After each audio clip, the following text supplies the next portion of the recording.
Warning, the following video contains material that may be harmful or traumatizing to some audiences. Disturbing content includes depictions of violence, abuse, post-mortem photos, as well as gore and body horror.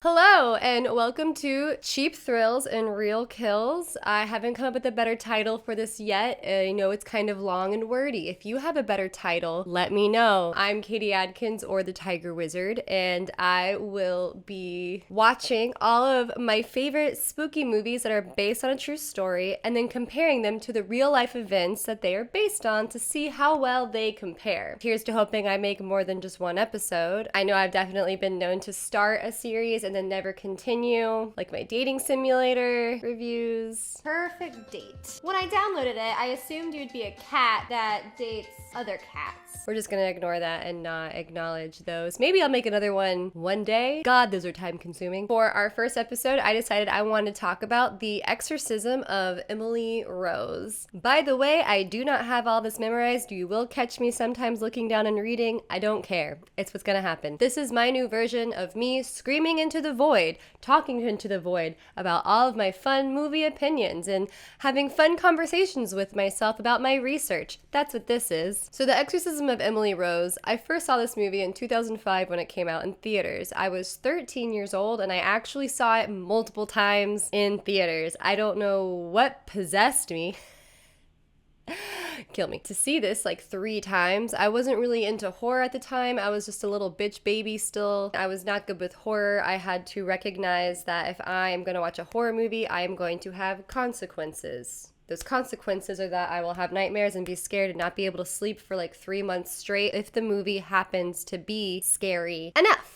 So every single time I chose to watch a scary movie, I was making a lifestyle choice for myself for the next couple weeks and months. I still freak out if I wake up in the middle of the night and it's 3 a.m. after seeing this movie 3 times when I was 13, so something stuck with me for a really long time. Now, after having revisited this movie for the first time in 17 years, I have no idea why 13-year-old me was like so into it and saw it so many times, or was like that afraid of it in the first place. The movie isn't even really technically a horror movie. It's more of a legal drama.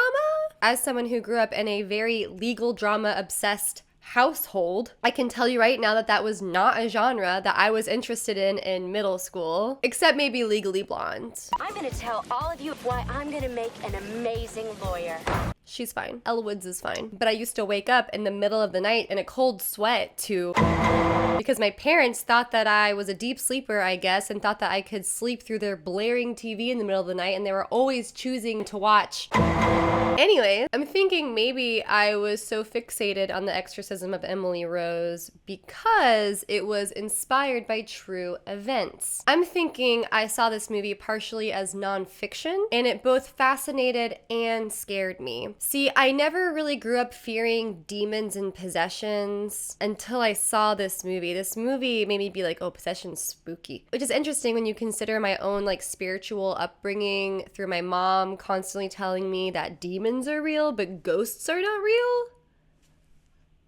Smooth call, Mom. That's not terrifying at all. So anytime I was somewhere where it's supposed to be like haunted, I just thought it was a place full of like demonic monsters who wanted to possess me and harm me for no reason at all, instead of a spirit of someone who just was overstaying his welcome, won't leave after the party's over, and treats himself to whatever's in your kitchen, banging your cabinets, waking you up, fiddling with your TV because he can't figure out how to change the input, and he's just like, hey, check this out, and just like knocks something over and breaks it. Kind of like a cat.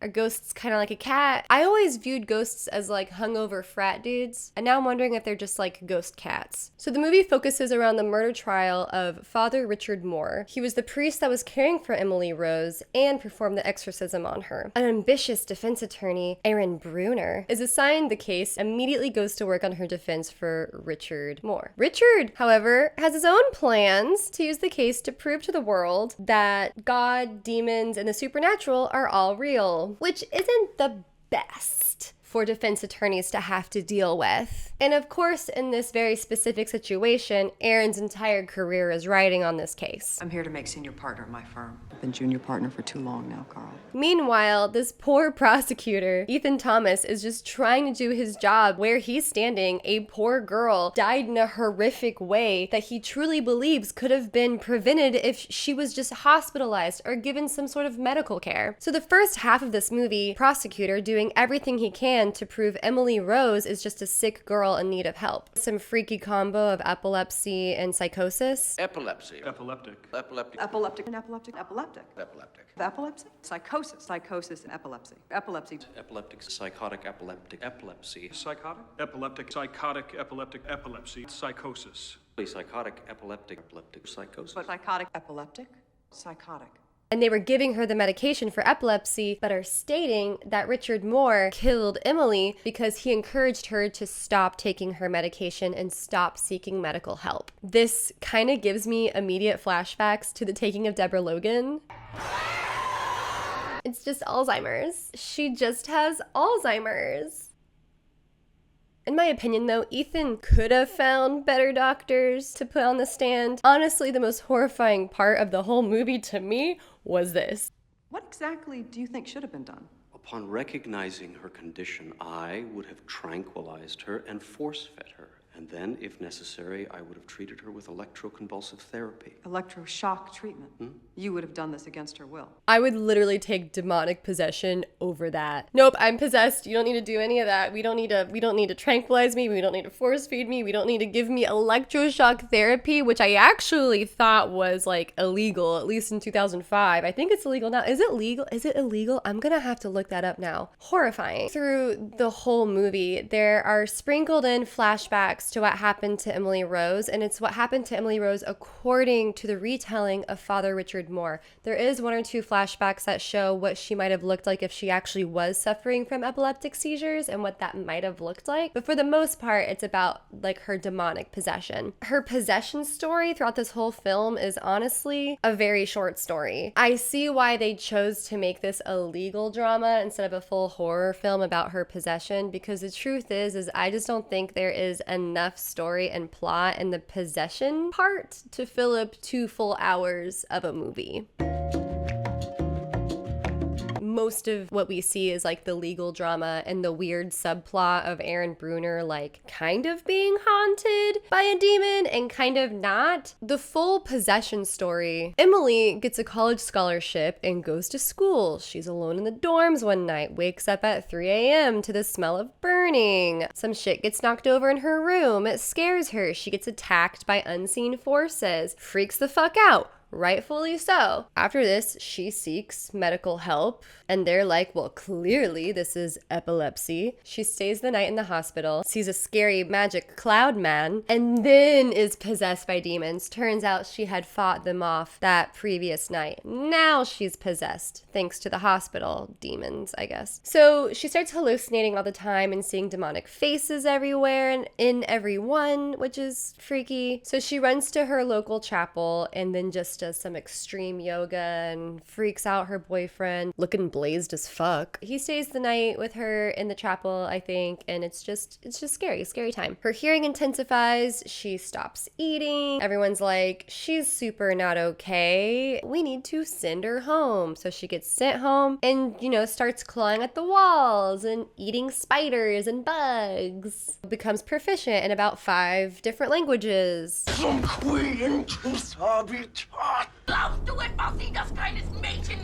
So her family is like, well, this is concerning. Calls in a priest. In comes Richard Moore, who immediately gets permission from some bishop, I guess, to perform an exorcism. Now, because the Catholic Church loves drip and drama, they of course choose to have this exorcism on Halloween night during a storm. They love it. Trick or treat, I give you treats and tricks. Shockingly, the exorcism goes wrong. Emily jumps out of a window, spooks some horses. Richard learns that there are 6 demons total possessing her, including... And I am Lucifer, the devil in the flesh.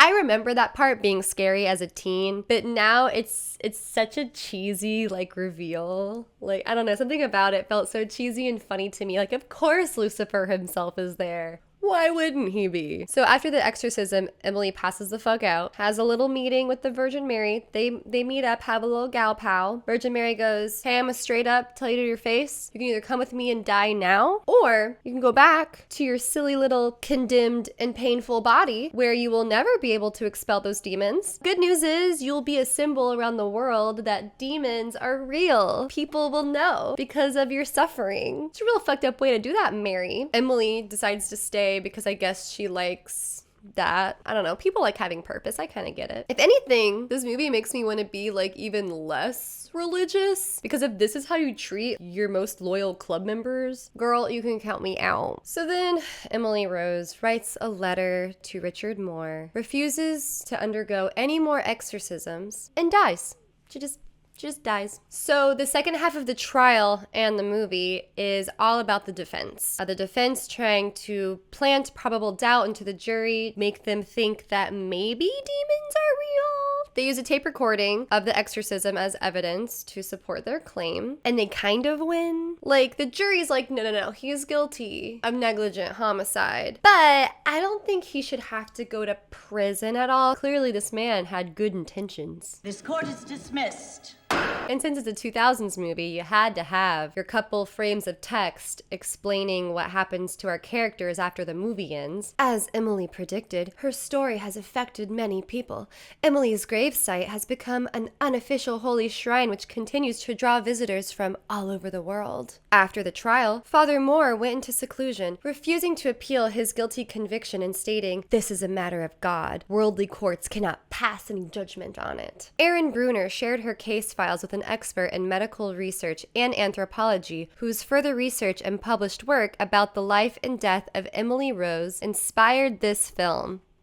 I don't like that. I don't like that for a few reasons. First of all of these characters, including Emily Rose herself, are not real. Erin Bruner, Father Richard Moore, and Emily Rose never existed. Yes, it's based on a true story. These aren't people playing people from history. They're not doing a historical reenactment. It leads you to believe that all of these people were real. Erin Bruner never existed. Therefore, she never could have done anything to inspire making this movie. So let's get into what the story is really based on and how much of what I just said is true. The 2005 American Emily Rose is actually based off of real life 1973 German Anneliese Michel. Anneliese Michel was born in West Germany in 1952. She grew up in a Roman Catholic family, and when I say Roman Catholic, I mean they went to mass twice a week. That's a lot of God. At 16, she blacked out at school and started walking around in some sort of weird trance and doesn't remember any of it. A year later, she had a very similar experience again, but this time she was at home, she woke up in a trance, she wet the bed, and then started convulsing. This time her family was like, okay, yeah, maybe we need to like take you to a neurologist. Get that checked out. She was diagnosed with temporal lobe epilepsy. So this type of epilepsy is actually known to cause Geschwind, I don't know if it's Geschwind or Geschwind syndrome. Geschwind syndrome, pronounced as Geschwind syndrome, a characteristic behavioral syndrome frequently described in patients affected by temporal lobe epilepsy. Geschwind syndrome includes 5 primary changes: hypergraphia, hyperreligiosity, hyposexuality, irritability, and circumstantiality. I don't really know the science behind the disorder itself. I don't know how a disorder makes you super religious. So don't ask me those details. Go ask a medical professional. I'm just a girl on YouTube who did some research and wants to talk about it. She starts taking medicine for her epilepsy. So she enrolls in the University of Würzburg, and her condition starts to deteriorate very rapidly. Now, it is important to note that she does still continue to take the meds. She does take the meds that she was given to stop the convulsions, but they're just not super working. So Anneliese herself started to believe that her issue was not a medical one, but was a spiritual one. And ever since her diagnosis, she'd started seeing demonic faces everywhere, just like in the movie. But she also started hearing whispers. I'm really shocked the movie didn't utilize that fact, but I guess they just didn't feel like it. No, the legal drama. It's about the legal drama. Forget the horror. Forget about the possession and the exorcism. We're here for the lawyers. powers. So she goes on a religious pilgrimage with a family friend, and the family friend kind of noticed that Anneliese, refused to walk by a certain image of Jesus and also refused to drink any water from the holy spring, that's full of holy water. And the friend was like, that's suspicious. You must be possessed. Anneliese, she would pray to try to relieve these events and things occurring from happening. She would hear the whispers, and she prayed one day, and the whispers told her that she was damned and was going to rot in hell. And that's when she was like, holy shit, I'm possessed. That's it. So Anneliese approached many priests and was like, hey, I'm possessed. Could you give me an exorcism? And they were all like, hey, no, go get medical help. You are not okay. And here's where it gets gross. So the movie did get a few things correct. She did eat spiders and kind of rip at her own clothes and hit herself, that kind of the self-wound infliction thing. The details the movie lovingly left out was that she compulsively did 400 squats a day. Because this girl was like, I might be possessed, but this booty gonna be banging. A thick ass, I'm assuming, if you're doing 400 squats a day compulsively. Oh, yes. Ba, ba, ba, ba. You couldn't not. She also crawled under the table and barked for 2 days straight. Just girly things. Don't mind me. I'm gonna crawl under the table for 2 days and just bark for 2 days straight. As well as bite the head off of a dead bird. And then for some reason, this last one is the grossest one to me. I don't know why I consider this more gross than biting off the head of a dead bird, but she would lick her own urine off the floor. And I'll say that I don't kink shame people, but I do. Finally, Anneliese and her family found a priest who did believe that she was possessed, and who they found was Ernest Alt, who he later stated in court documents that she didn't look like an epileptic. How do you look like an epileptic? How do you look whatever. It's important to note that she was also prescribed antipsychotics at this time, and she was taking those antipsychotics. However, once her family found somebody who was willing to perform an exorcism on her, they stopped taking Anneliese to get any medical care at all. They just stopped consulting doctors. Ernest Alt petitioned the local bishop, who was Bishop Josef Stengel, who eventually approved the request and granted a local priest, Arnold Renz. And Arnold Renz was granted permission to perform an exorcism. Alt and Renz kind of tag teamed this exorcism deal with Anneliese. However, Josef Stengel, he did order that they do it in complete secrecy. They're like, this needs to be on the down low. You can just you can do your little exorcism. Just don't tell anyone. Renz and Alt performed 67 exorcisms over the span of 10 months. Some of those sessions lasting up to 4 hours, 1 to 2 times a week. Through these sessions, Anneliese revealed that she was indeed possessed by 6 demons. Tell me your 6 names! We are the ones who dwell within.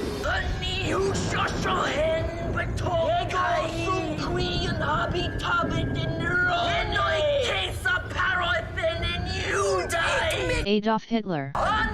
Valentin Fleischmann. And I am Lucifer, the devil in the flesh. They're kind of silly. And they're silly because 2 of the people she names are historical figures and not biblical figures. They're not ancient beings. They're from the last 100 years. Or at least one of them is. I don't know who the other one is. Who is some disgraced priest. I don't know the details about who he was. The demons do argue with each other. During these exorcisms, they would come out and voice who they are, and then they would fight with each other, and I guess had little lovers quarrels from inside of Anneliese's body, I suppose. If she actually was possessed and all of this is real, that's kind of funny. Cain is over here having a little petty fight with Hitler. Am I the only one who thinks that? Am I just really fucked up? I don't know. I just think that's kind of funny. Judas is over here being Fleischmann, you're a fucking dick. I don't know what they fought about. The exorcisms were recorded on a tape recorder, and you can actually look up and listen to those recordings online. You can hear Anneliese doing her little demon voice. It sounds very Reagan from The Exorcist. And I'm the devil.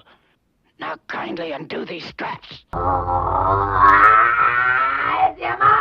It's like a lot like this. Like, hey, how's it going, Toots? I'm Lucifer. That hurt my voice. I don't want to do that again. So Anneliese did actually write to Alt. It's not the exact letter from the movie, but she did say, I am nothing. Everything about me is vanity. What should I do? I have to improve. You pray for me. I want to suffer for other people, but this is so cruel. That last bit feels like, you know, she's saying she's suffering and enduring all of this so that other people can learn about demons, what possession is like, and that all of this is real and kind of give confirmation. So she broke the bones and ripped the tendons in her knees from constantly kneeling in prayer. She knelt in prayer so much, she broke her bones and ripped tendons in her knees. So over those 10 months, Anneliese was frequently restrained so the priests could conduct their exorcism rites, and she slowly stopped eating, and she eventually died of malnutrition and dehydration on July 1st, 1976. The autopsy report states that the cause of death is malnutrition and dehydration, resulting from almost a year in a state of near starvation while the rites of exorcism were performed. She weighed 66 pounds when she died and was unable to move without assistance, probably because she broke her bones in her legs and ripped tendons. Also supposedly contracted pneumonia at the end there. All of that, when she passed, she was just 23 years old. What happened after Anneliese Michel passes away? The two priests, Pastor Ernest Alt and Father Arnold Renz, as well as Anneliese's parents, were charged with negligent homicide. I thought it was so weird how in the movie the parents weren't charged with negligent homicide, but the priest was? That just didn't make sense to me. I was like, you're her parents. So the prosecutor in this trial maintained that her life could have been saved 1 week before her passing if only they had gotten her to get medical care. The defense did in fact maintain that they were like, no, she was possessed. This was a demonic possession. They used the recorded tapes as evidence. Well, due to religious freedom and freedom of religious practices, the exorcism was legal, and therefore what happened to Anneliese was not illegal,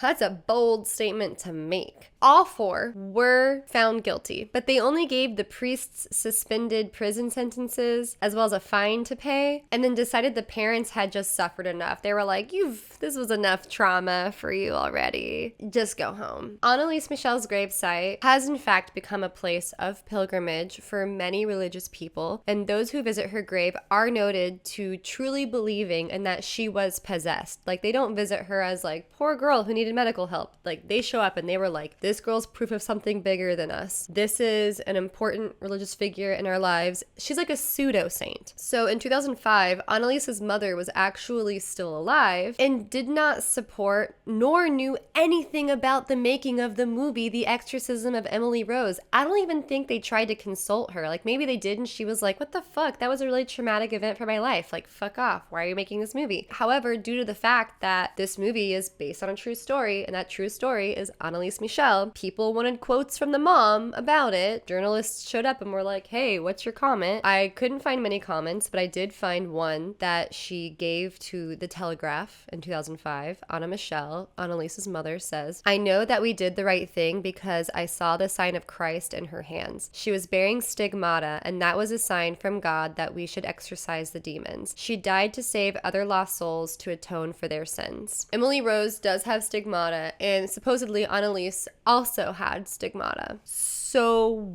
what did the movie get correct? A young girl who grew up in a Catholic household believed herself to be possessed and was diagnosed with epilepsy and psychosis. She had hallucinations of demonic faces and ate spiders. Her family found a priest to conduct an exorcism. There were 6 demons inside of her. The defense claimed the possibility of possession was real, while the prosecuting team held on to it was medical negligence. The priest was convicted and found guilty of negligent homicide and given an incredibly light sentence. The young girl's gravesite has become a place of religious pilgrimage. All in all, I absolutely would consider The Exorcism of Emily Rose to be actually based on a true story. There's enough in there that it's not a huge leap to make the based on a true story statement. I've definitely seen other movies based on a true story and have it be literally nowhere near similar. Even though the lawyers were completely fabricated and the year it took place was completely false, and they even renamed Anneliese, like they made them American, they changed the location, all that stuff. When it came to the basic events of what happened, I agree. I think that this movie was based on a true story. But I really dislike the closing statements of the film. I really think that the only reason why this movie had success was because people were like, it's based on a true story. I'm pretty sure that's why 13-year-old me was kind of all about it. I don't think I would have cared about that movie if it wasn't based on a true story. I watched it today and was just sort of like, oh, well, that was a movie. But thank you so much for watching. This has been super fun. If you have a based on a true story scary movie that you would like me to watch and compared to its true events, let me know. I'm hoping I actually will make a second episode and won't do that thing where I just make the one episode and never touch this project again. I got this cute wall. So anyways, if you like this, let me know. It'll definitely encourage me to make more. Give me your suggestions. Like, comment, subscribe if you just like the stuff that I make. It'll help boost my confidence. Thank you.